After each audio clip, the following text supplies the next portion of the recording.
अस्सलामु अलैकुम। इस्तकबाल है आप लोगों का। उम्मीद है सभी तलबा खैरियत और आफ़ियत से होंगे। प्यारे बच्चों, कल से आप लोगों का इम्तिहान है। इसके लिए मेरे और हमारे स्कूल के असातिज़ा इकराम की तरफ से सारे बच्चों को शुभकामनाएँ और दिल की गहराइयों से मुबारकबाद है। आप लोगों से चंद बातें करनी है। सबसे पहला है कि इम्तिहान में कैसे लिखना है। तो प्यारे बच्चों, मैं आप लोगों को बता दूं कि सबसे पहले आप लोगों का जो कॉपी होगा, इस कॉपी को आपको फोल्ड करना है। फोल्ड कैसे करना है कि सबसे पहले आपको कॉपी तो मोटी कॉपी मिलेगी, लेकिन फिर भी कोशिश करना, अगर ये नहीं होगा तो उसको 4 हिस्से में बांट देना है। इस तरह तो 2 हिस्से में बांट दिए इसको, फिर इसको जो है एक बार और फोल्ड करेंगे, ये 4 हिस्से में बढ़ जाएगा। उसके बाद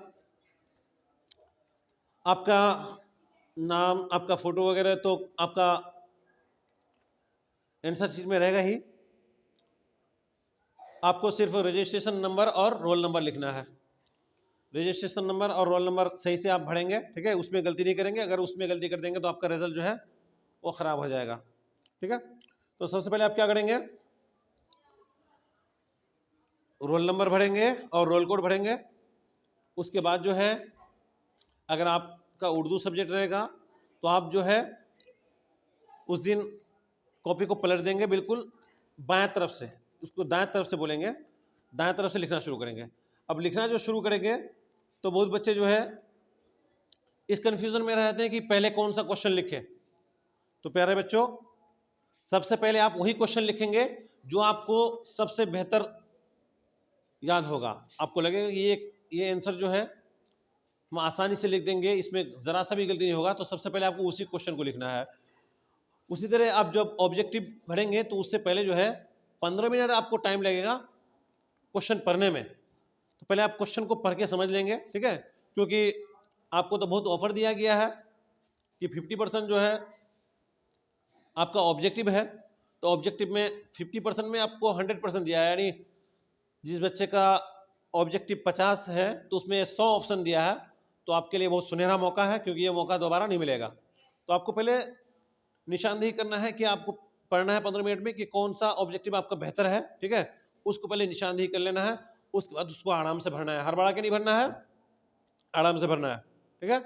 उसके बाद जब OMR जमा हो जाएगा, उसके बाद आप लिखना जो शुरू करेंगे तो सबसे पहले आपको जो क्वेश्चन बहुत ज़्यादा याद होगा उस क्वेश्चन को पहले आप लिखेंगे। जैसे मान लीजिए मिसाल के तौर पर क्या कि सवाल नंबर,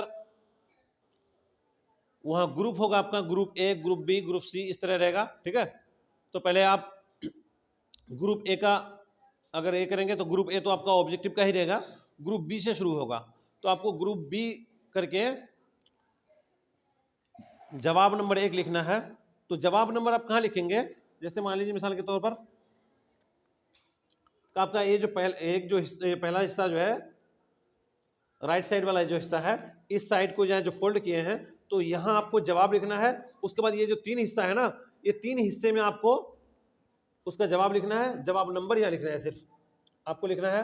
जैसे जवाब नंबर 1 का जवाब दे रहे हैं आप, जवाब नंबर 1, इस तरह करके आप डैश दे देंगे, इस तरह करके डैश दे देंगे, फिर आप आगे आंसर लिखेंगे, ठीक है। और जब आपका आंसर लिखा हुआ हो जाएगा, सब्जेक्टिव आंसर लिख लेंगे, तो ख़ास तौर पर हिंदी, इंग्लिश और उर्दू, ये तीनों में आपका ऐसे भी आएगा, लेटर भी आएगा। तो लेटर जो आएगा या ऐसे आएगा, यानी मजमून और ख़त जो आएगा, तो आपको बहुत बच्चे ऐसा करते हैं कि यहाँ अगर ये आंसर ख़त्म हुआ तो हाफ पेज से ही लिखना शुरू कर देते हैं। तो आपको मजमून और ख़त के लिए जो है ना एक पूरा पेज ले लेंगे, क्योंकि आपको वहाँ कमी नहीं करेगा, आपको बहुत सारा पेज मिलेगा, ठीक है। उसमें आपको कमी नहीं करना है, आप उसको पूरा लेंगे और शुरू से आखिर तक जो है एक पेज को जो है उसमें आराम आराम से लिखेंगे, उस पेज में और दूसरा कोई चीज़ नहीं लिखना है आपको। उसी तरह आप मजमून लिखेंगे, तो मजमून में जो तरीका है वो तो बता ही दिए हैं, उस तरीके के मुताबिक लिखना है। और उसके बाद जो है आप एग्ज़ाम हॉल, जब आपका टाइम नहीं बचेगा, 1-2 क्वेश्चन ऐसा भी होगा जो आप नहीं लिख पाएंगे, उस क्वेश्चन को फिर भी टच करना है। जैसे मान लीजिए मिसाल के तौर पर क्या आपको दे दिया मिर्ज़ा गालिब साहब के बारे में लिखने के लिए, लेकिन आप गालिब साहब के बारे में आपको पूरा क्लियर याद नहीं है कि दे दिया क्या गालिब साहब पर 5 जुमला लिखें, तो आपको क्या करना है कि पहले आप क्वेश्चन को देखिए किसके बारे में दिया है, ठीक है, उस क्वेश्चन को देख करके क्वेश्चन के मुताबिक ही आप क्वेश्चन को ही आंसर में हैंडल कर दीजिए, ठीक है। जैसे मान लीजिए मिसाल क्या कि गालिब साहब के सवानी उम्र को लिखें, तो लिख दीजिएगा गालिब साहब का पूरा नाम मिर्ज़ा असदुल्लाह खां गालिब है, ये तो आपको पता ही होगा। उसके बाद जो है 5 जुमला जो है जो उनकी अच्छी सिफत के बारे में सोचेंगे, अगर याद नहीं भी हो तो और भी दूसरा राइटर है ना, उनकी अच्छी सिफत के बारे में आपको मालूम होगा, उसके बारे में आप लिख देंगे। आपको अगर 5 नंबर का क्वेश्चन होगा, 5 नंबर का आंसर होगा, तो आपको ज़रूर 3 नंबर ज़रूर मिलेगा, 2 नंबर ज़रूर मिलेगा, और अगर लिखेंगे ही नहीं तो आपको कैसे नंबर मिलेगा, ठीक है। इसलिए आपको आंसर नहीं छोड़ना है, ठीक है। उसके बाद आपका एग्ज़ाम ख़त्म हो जाएगा, ठीक है। तो एग्ज़ाम ख़त्म होने के बाद आपको टेंशन नहीं लेना है मेरा एग्ज़ाम ख़राब गया, या मेरा इतना ऑब्जेक्टिव छूट गया, या मेरा इतना क्वेश्चन छूट गया, उसके बारे में आपको टेंशन नहीं लेना है। बिंदास होकर के आना है और मुस्कुराते हुए चेहरा को लेके आना है, और हंसते हुए आकर के खुशी खुशी मुँह हाथ धो के फ्रेश होना है, वज़ू बनाना है। उसके बाद जो है शुक्राना की 2 रकात नमाज़ पढ़ लीजिए, ठीक है। उसके बाद आराम से खाना वाना खा के, क्योंकि आप लोग को सबका ब्रेक है बीच में 1-1 दिन का, ठीक है। और उस दिन आकर के आप टेंशन मत लीजिए कि मेरा एक खराब गया तो ये तो बना करके देखिए, आप उसको उसके चक्कर में मत रहिए। अब जो दूसरा सब्जेक्ट है आपका, उस दिन से फिर आप जो है दूसरे सब्जेक्ट को पढ़िए। जब सब एग्ज़ाम हो जाएगा उसके बाद लास्ट में आप देखिएगा, और ख़ास तौर पर जिन बच्चों को देखना हो तो वो बच्चे जो है मेरे नंबर पर जो है आप लोग व्हाट्सएप कर देंगे अपना क्वेश्चन को ऑब्जेक्टिव वाला, मैं उसका आंसर शीट बना करके भेज दूंगा। तो मेरा नंबर वो आप लोगों को तो मैक्सिमम बच्चों को पता ही होगा, जिसको पता नहीं है वो बच्चे उतार लेंगे। ये है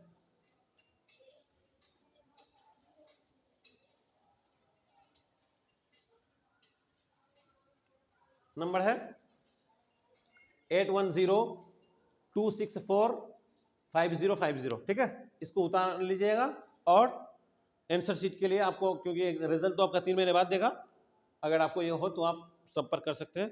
थैंक यू, खुदा हाफिज़।